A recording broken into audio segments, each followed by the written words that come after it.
첫 아들을 낳아. 처녀 마리아가 첫 아들을 낳았습니다.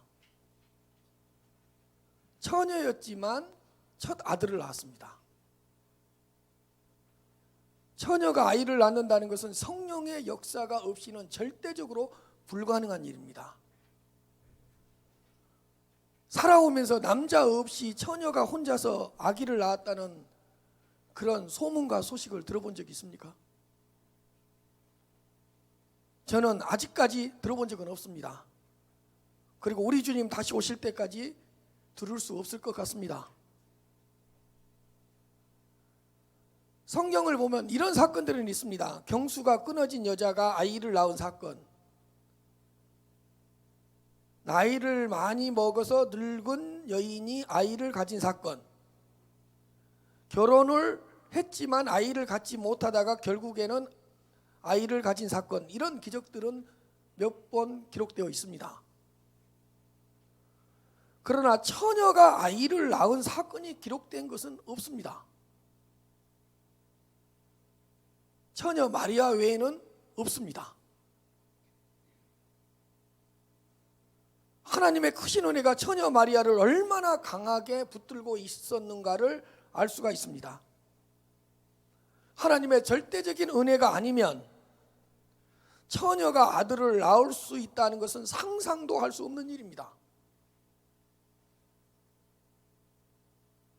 처녀 마리아가 첫 아들 예수 그리스도를 낳을 수 있었던 것은 놀라운 성령의 관건적인 역사라고 볼 수 있습니다.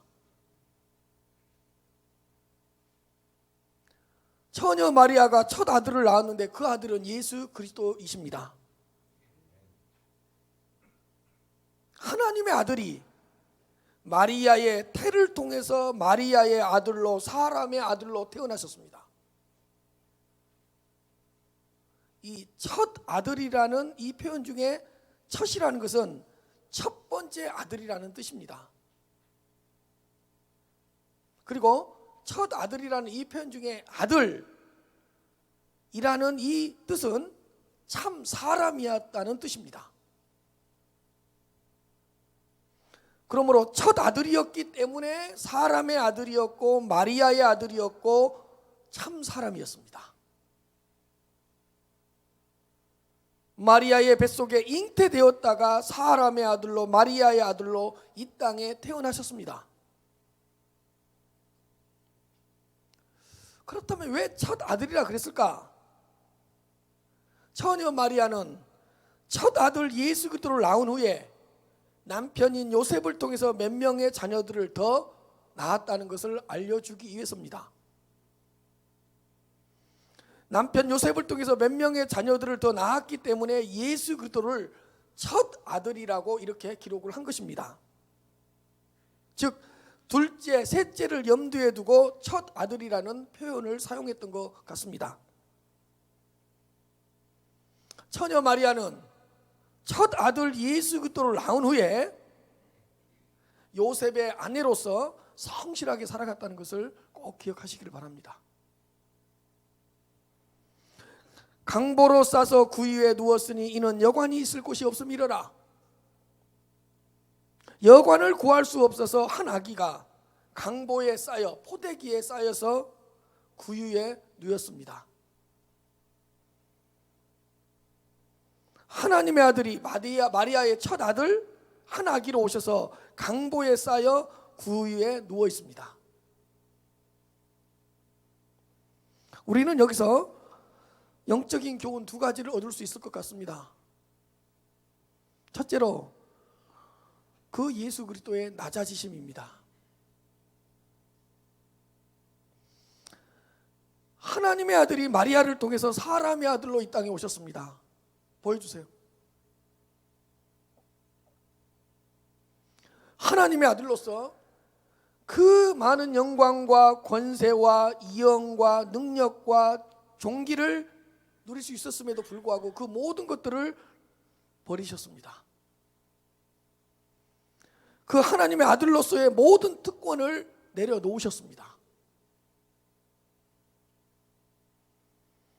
죄인들을 구원하기 위해서 스스로 자신을 낮추시고 낮아지셔서 사람의 아들로, 마리아의 첫 아들로 이 땅에 오셨습니다.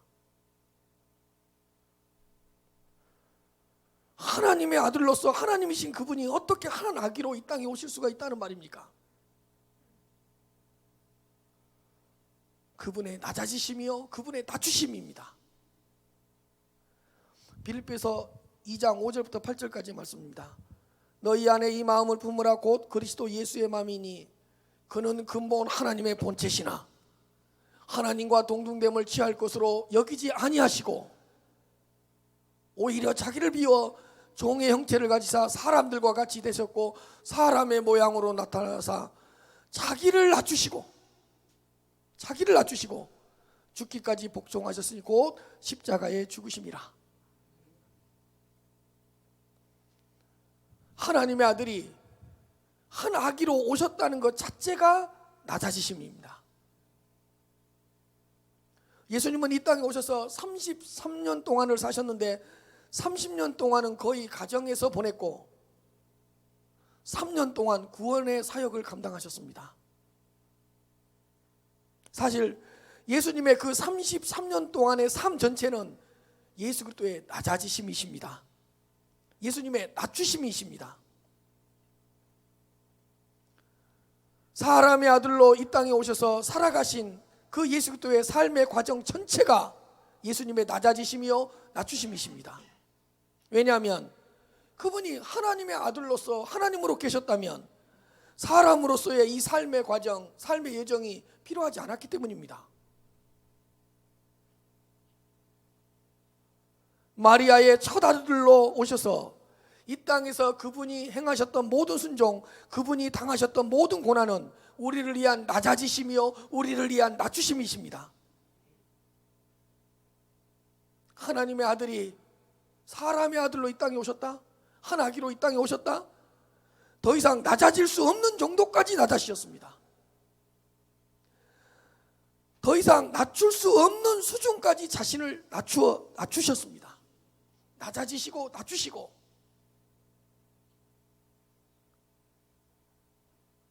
예수님은 이 땅에 한 아기로 오셨지만 만왕의 왕이십니다.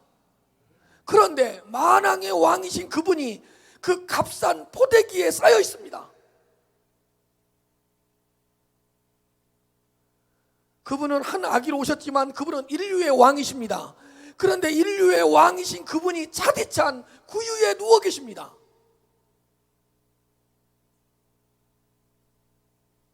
한 아기로 이 땅에 오셨지만 그분은 우리의 구세주이십니다. 그런데 구세주이신 그분의 탄생을 축하하는 사람들이 한 사람도 없습니다. 아무도 축하해 주지 않았습니다. 그 흔한 축하의 음악 소리 하나 들리지 않고 가축들의 소리만 들렸습니다.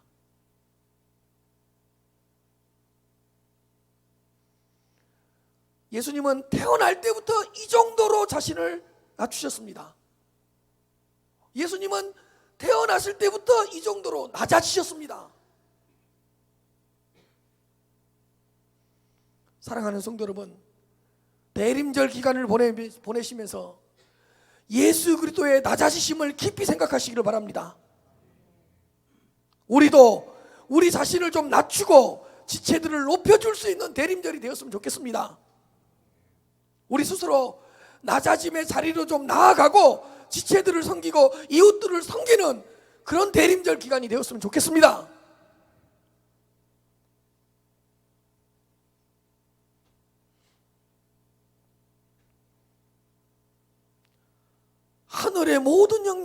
하늘의 모든 영광을 내려놓으셨던 그 예수 그리스도의 낮아지심을 한번 생각해 보십시오. 한 번쯤은 내 것을 내려놓는 대림절, 한 번쯤은 내가 누려야 되는 특권을 포기할 줄 아는 대림절, 한 번쯤은 내가 먼저 희생하고 내가 먼저 낮아진 자리로 가고 한 번쯤은 내가 먼저 나를 먼저 낮추는 그런 대림절 기간이 되시기를 바랍니다.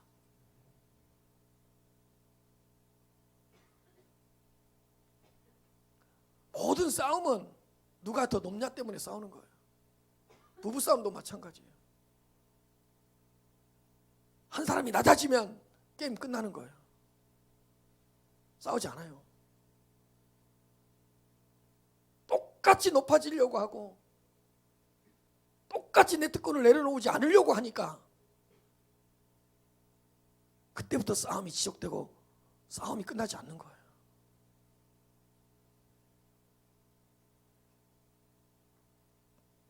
지체들 간의 다툼, 어떤 이웃과의 다툼도 마찬가지예요. 누군가가 낮추어버리면, 낮아지면 그때부터 모든 게 끝나는 거예요.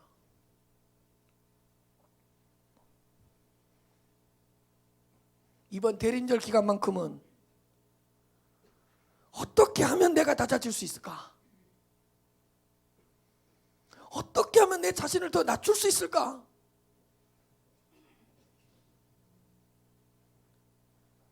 어떻게 하면 내가 좀 더 낮아짐의 자리로 나아갈 수 있을까? 이런 좀 거룩한 고민을 할 수 있는 그런 대림절 기간이 되시기를 주님의 이름으로 축복합니다. 두 번째로는 내어주심입니다. 강보에 쌓여 누워있는 한 아기를 보십시오. 여러분, 그 아기의 머리에는 어떤 모자 하나, 어떤 면류관 하나 없습니다. 그 아기의 손에는 어떤 무기도 들려있지 않습니다. 그 아기의 옷에는 그 어떤 계급장 하나 붙어있지 않습니다.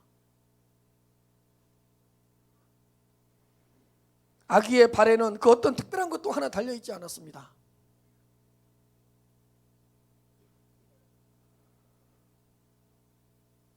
그 아기를 감싸고 있는 그 포대기 강보에는 어떠한 상징적인 그림이나 어떠한 비밀스러운 글씨도 없었습니다.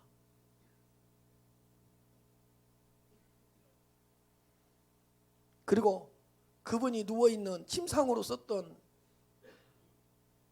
그 구유에는 아무것도 없었습니다. 인테리어 없었습니다. 조명 하나 없었습니다. 불빛 하나 없었습니다.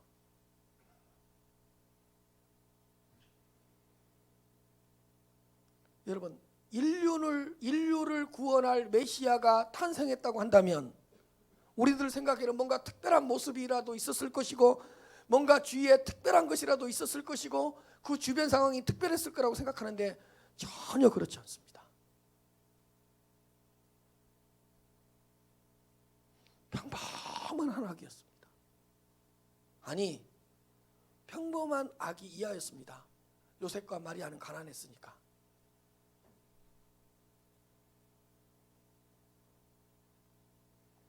그러므로 강보에 쌓여 구유에 누워있는 아기에게만 시선을 두시면 됩니다.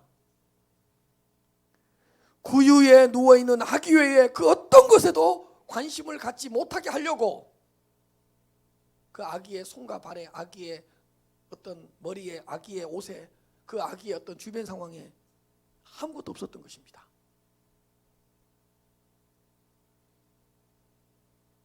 그 아기의 어떤 주변이라든가 그 아기 예수님의 손과 발에 그 어떤 것 하나, 액세서리 하나 달려있지 않았기 때문에 사람들의 호기심, 어떤 사람들의 어떤 흥미를 자극하는 그 어떤 것 하나 없었습니다. 왜요? 강보에 쌓여 누워있는 그 아기에게만 시선을 두라고. 아기의 손에 들려져 있는 그 무엇에 신경 쓰지 말고, 아기의 발에 달려있는 그 액세서리에 뭐 신경 쓰지 말고, 아기의 머리에 쓰여져 있는 그 면류관에 신경 쓰지 말고, 아기의 그 어떤 말귀에 있는 어떤 그 특별한 인테리어라든가 주변 환경에 신경 쓰지 말고 그 아기에게만 신경을 쓰게 하려고 아무것도 없었던 것입니다.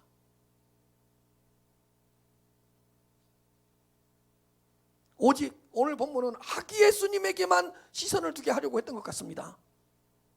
왜냐하면 예수님은 자신을 내어주시기 위해서 이 땅에 오셨기 때문입니다. 예수님은 자기 자신을 내어주시려고 이 땅에 오셨습니다. 자신의 생명을 내어주시려고. 여러분, 자신의 생명을 내어주신다는 것은 자신의 존재를 내어주신다는 뜻입니다. 자식이 자신을 내어주시려고 이 땅에 한 아기로 오셨던 것입니다. 강보에 쌓여 구유에 누워있는 그 한 아기를 자세히 보십시오. 여러분, 만일 자신이 가지고 있는 소유를 주시려고 했다면 이 땅에 직접 오지 않아도 됩니다. 천사들을 통해서 어떤 심부름꾼을 통해서 어떤 소유를 우리한테 내려주면 되잖아요. 직접 오실 필요가 없잖아요. 삶에 필요한 지혜를 우리에게 주시려고 했다면 직접 오시지 않아도 돼요. 왜? 이 땅에 있는 철학자들이나 지식인들이나 어떤 천사들을 통해서 어떤 삶의 지식을 알려줄 수도 있잖아요. 만일 우리에게 전쟁에서의 어떤 승리를 주시고자 했다면 직접 한 아기로 아들로 오시지 않아도 돼요. 왜요? 무기를 보내주면 되고 천사들을 싸워서 대신 싸워주면 되잖아요. 한 아기로 오실 필요가 없죠. 한 아들로 오실 필요가 없죠. 아니, 인간의 배고픔의 문제만을 해결해 주시려고 하셨다면 그분이 직접 오실 필요가 없죠. 왜? 구약시대처럼 하늘에서 만나를 내려주면 되고 바람을 동풍을 불어오게 해서 만나와 메추라기를 먹게 하면 되잖아요. 그냥 여러 가지 방법을 통해서 먹을 것만 지원해 주면 되잖아요. 구호 물품만 지원해 주면 되잖아요.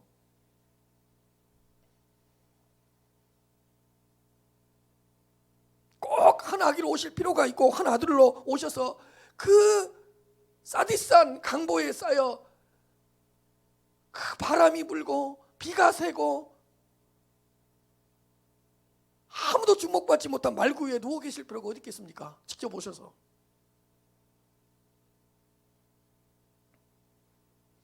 그러나 하나님의 아들이 한 아기로 직접 이 땅에 오셨습니다. 한 아기로 오셔서 강보에 쌓여 구유에 누워 계십니다. 왜요?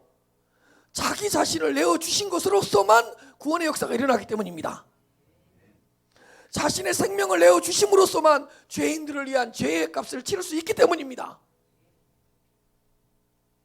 자신을 내어주시고 자신의 생명을 내어주시고 자신의 전부를 내어주시고 자신의 살과 피를 내어주시려고 직접 한 아기로 한 아들로 이 땅에 오셨던 것입니다. 고린도후서 8장 9절입니다. 우리 주 예수 그리스도의 은혜를 너희가 알거니와 그 부요하신 이로써 너희를 위하여 가난하게 되심은 그의 가난함으로 말미암아 너희를 부요하게 하려 하심이니라. 하나님의 아들로서 하나님이시기 때문에 그분은 모든 것을 가지신 부요한 자가 아니겠습니까? 그러나 어찌 한 아기로 한 아들로 오셔서 그것도 가난한 자의 집안에 아무것도 가진 것이 없는 그 처녀 마리아를 통해서 왜 이 땅에 직접 오셨겠습니까? 가난하게 되심으로 우리를 부요하게 하려고.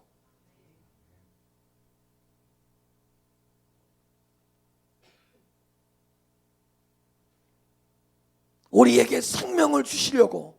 그래서 그분은 직접 죽으시려고. 가난하게 되셔서 우리를 부요케 하시고 죽으셔서 우리에게 생명을 주시려고.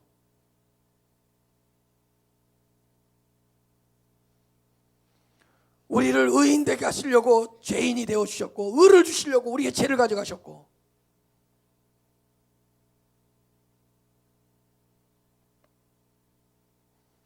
우리를 배부르게 하시려고 그분은 이 땅에 한 아기로 오셔서 굶으셨고 우리를 영원토록 목마르지 않게 하려고 그분은 이 땅에 오셔서 목마르셨고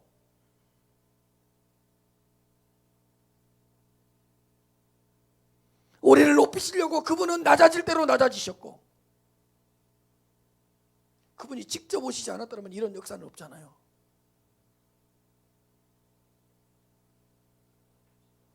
한 아기로 오신 분이 자기 자신 전부를 내어주셨습니다.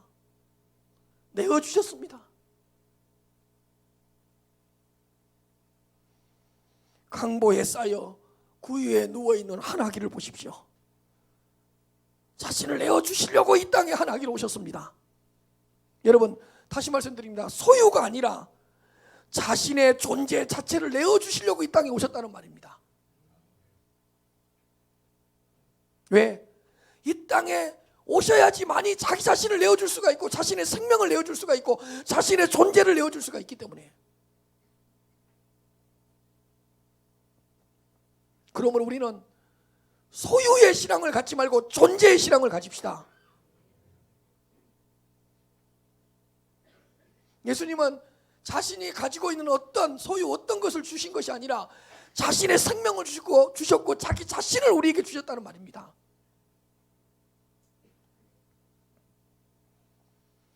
자신의 일부가 아니라 자신의 전부를 내어주시려고 직접 이 땅에 하나님으로 오셨던 것입니다.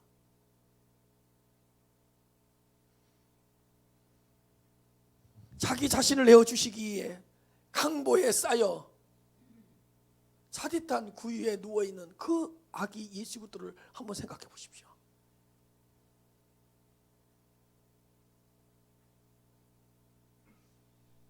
여러분들 중에 아기 예수님처럼 이렇게 가난하고 추하게 태어난 사람 있습니까? 여기 말구유에 태어난 사람 있어요?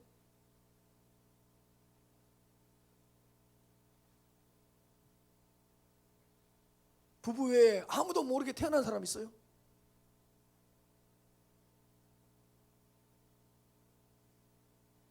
없잖아요.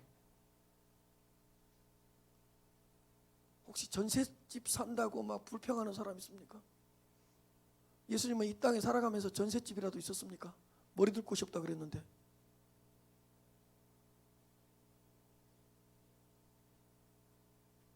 왜 그분이 그런 삶을 사셨어요?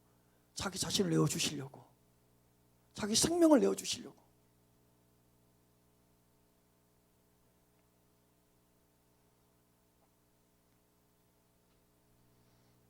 그러므로 자기 자신을 내어주시기 위해 강보에 쌓여 누워있는 아기 예수님만을 바라보시기를 바랍니다. 자신의 생명, 자신의 존재 자체를 내어주시기 위해 강보에 쌓여 말구에 누워있는 아기 예수님을 바라보시기를 바랍니다. 자기 자신을 주시려고 누워 계시잖아요. 사랑하는 성도 여러분, 이번 성탄절을 기다리고 대림절 기간을 보내면서 우리도 우리 자신을 하나님께 올려드리고 내 존재를 하나님께 올려드릴 수 있는 이 대림절 기간이 되었으면 좋겠습니다. 순종하는 내 자신을 올려드리고, 기도하는 내 자신을 올려드리고, 예배를 드리는 내 자신을 올려드리고, 내 마음과 내 생각을 하나님께 올려드릴 수 있는 이런 대림절 기간이 되었으면 좋겠습니다. 그리고 이웃에게 우리가 가지고 있는 무엇인가를 내어줄 수 있는 그런 대림절, 예수 그리스도를 본받아서 우리 자신을 이웃에게 내어주고 정말 우리 자신을 지체들에게 내어줬으면 좋겠지만 그러지는 못한다고 하더라도 내가 가진 작은 것 하나 이번 성탄절에는 좀 다른 사람에게 내어주지 않겠습니까?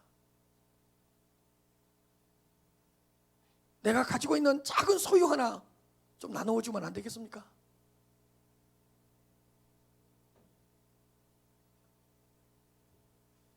내가 가지고 있는 작은 것 하나 좀 베풀면 안 되겠습니까? 이번 성탄절만큼은.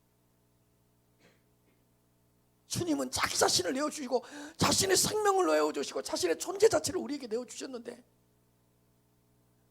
그분의 존재 때문에 우리가 살고 그분의 생명 때문에 살고 그분이 우리 자신을 우리에게 주셨기 때문에 우리가 지금 살아있는 건데,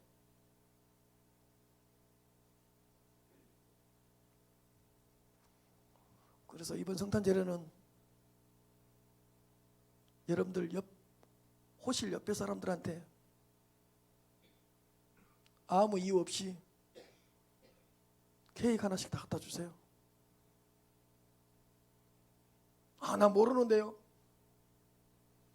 적으세요. 케이크 드세요. 모르는 사람이 갖다 놓았습니다. 그러나 독이 없으니까 염려하지 말고 드세요. 초콜릿 하나라도, 성탄 양말 하나라도 뭔가를 나도 내어주면서 살아야 되지 않겠습니까?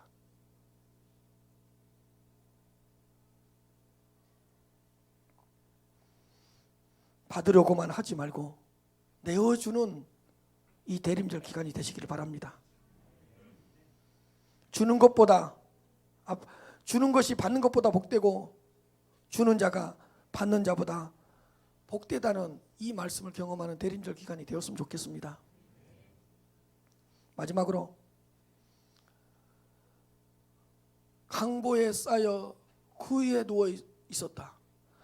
구유에 탄생하신 이유를 한번 마지막으로 살펴보고 싶습니다. 예수님은 구유에서 탄생하셨습니다. 오늘 본문에는 여관을 구할 수 없었기 때문에 구유에 누이게 되었다고 기록되어 있습니다. 사실 로마 황제가 인구조사라는 그 명령을 내렸기 때문에 한꺼번에 사람들이 고향으로 몰려들어서 여관과 숙소를 구할 수 없었습니다. 거의 강압적인 인구조사로 세금을 거둬들이기 위해서 인구조사라는 칙령을 내렸기 때문에 모든 사람들이 거부하지 못하고 다 본적지로 돌아가서 고향으로 돌아가서 호적을 다시 등록해야 되기 때문에 사람들이 한꺼번에 몰려들어 가지고 그 그 요셉의 고향이었던 그 베들레헴에도 여관과 숙소가 부족했던 건 당연한 것입니다.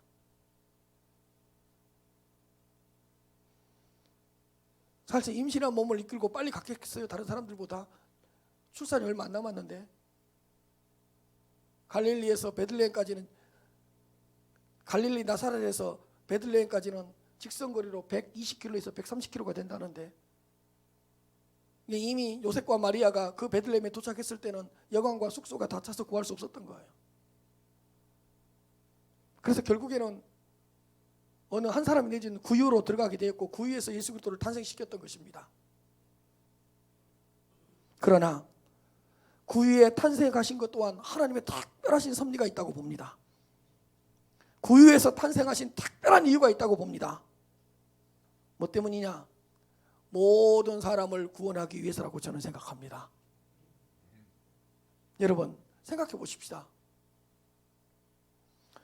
구유에서 탄생하셨기 때문에 누구든지 찾아올 수 있습니다.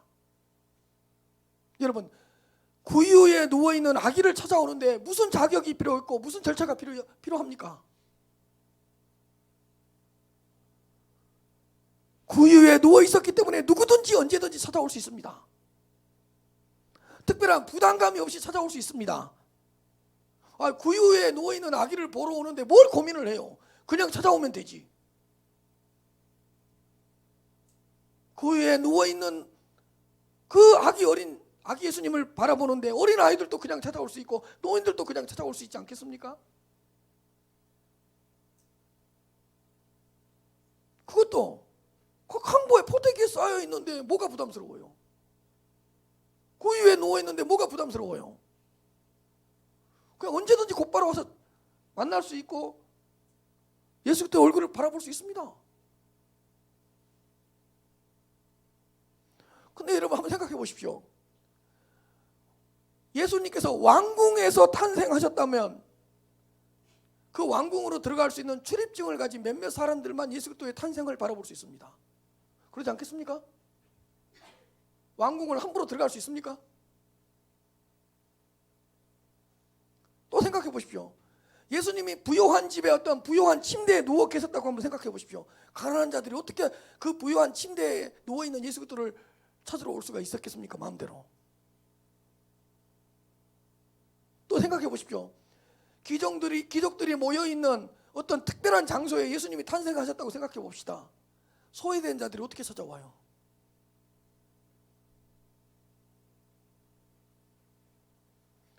제가 조금 전에 설명했는데요. 만약 예수님이요 뭔가 화려하고요 뭔가 갖추어져 있고요 뭔가 휘황찬란한 그곳에 예수님이 탄생하셨다고 생각해 보십시오. 먼지를 뒤집어 쓰고 일을 하다가 온 노동자들은, 현장 노동자들은 어떻게 그곳을 찾아와요? 미안해서. 또 생각해 보십시오. 출입이 제한된 곳에 예수님이 탄생하셨다고 생각해 봐요. 그러면 일을 하다가 시간에 쫓기는 자들이 어떻게 제 시간에 예수 그리스도를 만나러 올 수 있겠어요? 그럼 말구유는 24시간이잖아요.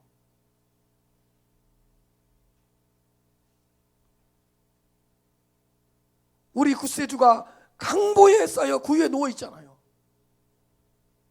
한번 보십시오. 제가 생각해 봤어요. 구유에는 큰 문턱이 없잖아요. 구유에는 특별한 문이 없잖아요. 구유에 비밀번호 있어요? 구유에 열쇠 있어요? 구유에 뭐 특별한 인테리어가 있어요? 아니, 구유에 경호원이 있어요? 경비병이 있어요? 없잖아요. 그러니까 모든 사람들이 언제든지 찾아올 수 있습니다. 어떤 부류의 사람들이라도 언제든지 찾아와서 구유에 누워있는 아기 예수 그리스도를 바라볼 수 있습니다. 가난하고 소외된 사람들도 언제든지 찾아올 수 있고, 인격의 사각지대에 놓여있는 사람들도 언제든지 찾아올 수 있고, 주목받지 못한 인생들도 언제든지 찾아올 수 있고, 구세주가 한 아기로 구유에 누워있기 때문에 인종, 문화, 신분, 성별과 관계없이 누구든지 찾아올 수 있습니다. 구유에 누워있기 때문에. 저라도 그렇겠어요. 제가 갈 수 없는 어느 곳에 탄생하셨다면 그 예수님을 만나러 가야 되나 가지 말아야 되나 고민했을 것 같아요. 근데 구유에 누워있는데,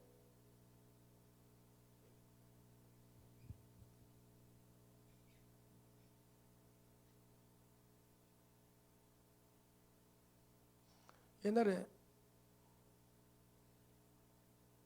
순천이라는 곳에 제가 어렸을 때 갔는데 백화점 처음 갔습니다. 친구가 놀리려고 신발 벗으라 그래요. 신발 벗고 들어갔습니다.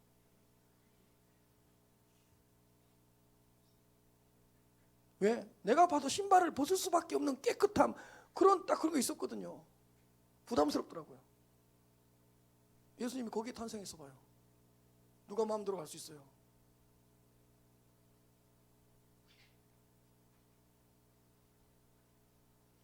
구유에 누워있기 때문에 실패한 사람도 상처받은 사람도 언제든지 찾아올 수 있습니다.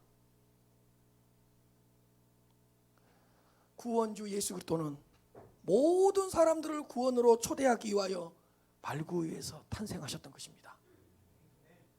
누가복음 2장 11절부터 12절입니다. 오늘 다윗의 동네에 너희를 위하여 구주가 나셨으니 곧 그리스도 주시니라. 너희가 가서 강보에 쌓여 구유에 누워있는 아기를 보리니 이것이 너희에게 표적이니라 하더라. 강보에 쌓여서 누워있는 아기가 우리를 위한 구원의 표적이래요. 야, 누가복음 2장 28절 32절입니다. 시므온이 그 아기 예수를 안고 하나님을 찬송하여 이르되 주제여 이제는 말씀하신 대로 종을 평안히 놓아 주시는도다. 내 돈이 그 아기를 보고 뭘 봤다고요?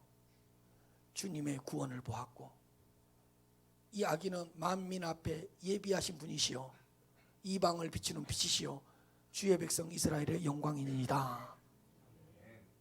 누가요? 어디에 누워 있는데요? 맞습니다. 구유에. 사랑하는 성도 여러분, 대림절 넷째 주일입니다. 강보에 쌓여 구유에 누워있는 구세주 아기 예수님을 찾아가시기를 바랍니다. 그분을 만나시기를 바랍니다. 혹시 아이고 메시아인데 강보에 쌓여 있어? 아니 어떻게 메시아가 구유에 누워 있어? 이런 것 때문에 실망하거나 실족하거나 시험에 들지 마십시오. 아니 어떻게 메시아의 부모가 이렇게 가난해? 아니 어떻게 메시아의 부모가 이렇게 별별 일 없어? 이런 것 때문에 실족하지 마시고 시험에 들지 마시고 실망하지 마십시오. 사실 강보, 구유, 아기, 그 부모, 이 모든 것들은 구세주이심을 드러내는 역설적인 표적이라는 것을 기억하시기를 바랍니다. 겸손하게 강보에 쌓여 누워있는 그 아기 예수님을 만날 수 있는 대림절 기간이 되시기를 바랍니다. 그분을 나의 구주로 나의 주님으로 고백하시고 구유에 누워있는 그 아기 예수님이야말로 나를 구원하실 구원주, 구세주, 구주이심을 고백하시고 믿음으로 영접하시고 믿음으로 받아들일 수 있는 이 기간이 되시기를 주님의 이름으로 축복합니다.